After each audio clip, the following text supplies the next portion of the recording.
chini ya jua au chochote utakachokiendea kwa ajili ya mafanikio, kwa ajili ya kumwona Mungu, elewa utapingwa na utakataliwa. Kwa nini upingwe? Unapingwa kwa sababu unachokibeba kina nguvu kuliko maadui. Hakuna kitu utakachopata mwanangu kirahisi. Kila utakachokiendea kwenye maisha kina vita. Yaani usitarajie kwamba utapendwa, mambo yako yataenda mbele au kirahisi kabisa. Lazima utakutana na vita, na ile vita inakuandaa kuwa mtu shujaa, kuwa mtu wa tofauti, na ile vita inakuandaa kwa ajili ya watu wanaokusubiri.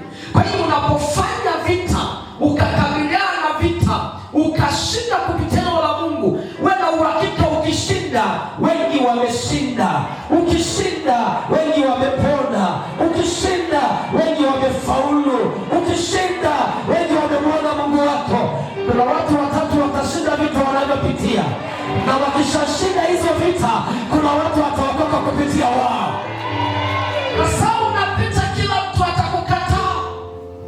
Hakuna kinachomkuja katika maisha yako. Lakini ukishinda, ushindi wako itakuwa faida ya wengi. Ushindi wako sio kama tu utafurahi wewe, lakini wengi pia watafurahi kwa ajili yako. Hivyo nataka nikutangazie, najua unapita kwenye maumivu, lakini